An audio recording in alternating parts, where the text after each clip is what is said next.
Lots of different views, lots of different predictions about what will happen from here. We start with our Newzroom Afrika politics editor, Lukhanyo Xalata. He's live in our studio. Also joining us now, the leader of the United Democratic Movement, General Bantu Holomisa.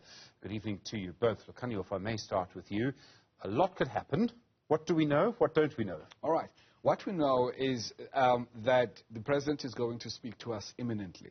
What we understand is that it could be at 8. We still don't have official confirmation from the presidency that it is at 8 o'clock, but we know that he is going to speak to us. We're just hoping to be able to confirm the time, Stephen. General Holomisa, sir, you've been a part of our politics longer than both Lukhanyo and myself. What's your sense of this? Do you expect the president to announce his resignation tonight?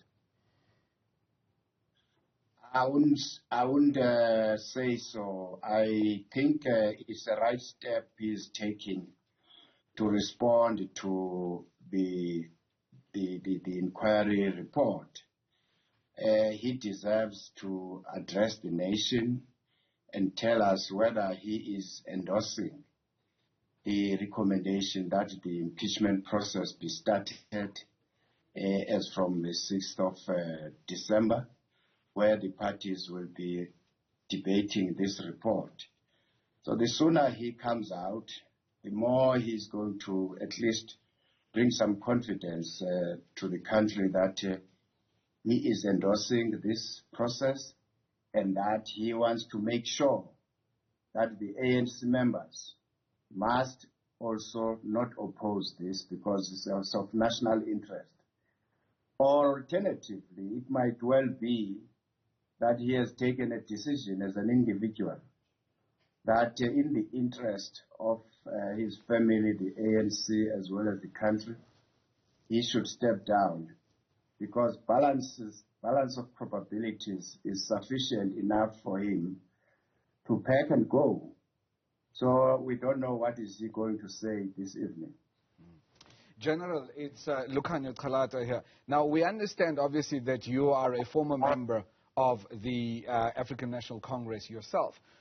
What do you think the discussions are at this moment internally around what to do with the president? Because obviously it's not just entirely his decision. What do you think the discussions are like at the moment inside there? Well, it depends as to who initiated the discussion. If it is himself, it's likely that he has told them that he is not leaving or he is leaving. If he is leaving, then they will discuss now. He has to brief SACP, COSATU leadership, and also to say who are other people who are likely to need to be briefed. But I think that caucus, they will be now talking about if you leave tomorrow or this evening, who is going to take your place? If you are not leaving, how can we handle this case moving forward? Will we be expected to support or must we reject it? Because I heard some people talking about he might want to take this report for review. No, it can't. Can't take this report for review before it has been tabled to Parliament. That was not his report. So the process here he can review it after maybe, if he is not satisfied with what the Parliament will be taking. But this one is unstoppable. General, I mean, we all know constitutionally, if President Ramaphosa resigns, the person who takes over is the current deputy president of the country, David Mabuza. He's also the deputy president of the ANC, but only for 2 more weeks. Do you think that that could still happen? Well, it could still happen. There's no need to press panic buttons on this where people say we need to look for another one to act. David Mabuza, in actual fact, if you look at the way he handled himself in that office, he never wanted to compete with Cyril Ramaphosa or overshadow him. He always took a back seat. But when he is called upon to do the work, go and answer questions in Parliament, he has done so. So he can still act. But it goes back to what I once said earlier, that South Africa needs an interim government until 2024 elections, because you cannot expect ANC to self-correct itself. These guys are, all of them, most, if not all, are tainted, because the corruption was an institutionalized one. They didn't see anything wrong in giving a tender to Company X and say 10% of this must come to Lutuli House. There are so many stories of that nature.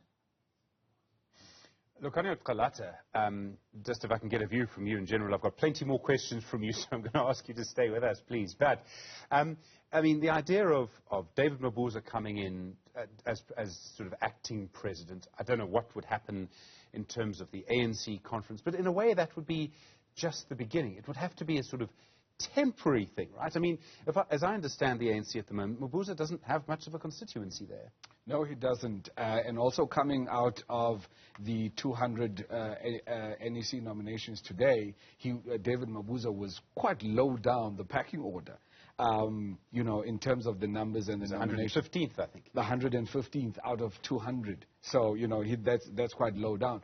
But obviously, a David Mabuza presidency would only be for a month or two, Stephen, while obviously the new ANC president that would be elected at the conference coming between the 16th and the 20th, you know, settles in, and then there would have to be like a special sitting of the National Assembly, of Parliament at least, where a new president of the country is then elected. So a Mabuza presidency really would probably would be about a month, because I would imagine that the new ANC president would want to deliver January 8th next year, as well as, of course, the State of the Nation address.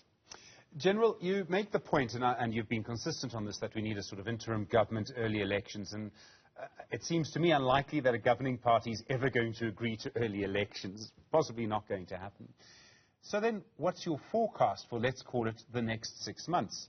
We have an ANC conference. We don't know what will happen tonight. We don't know what will happen in the NEC meeting tomorrow.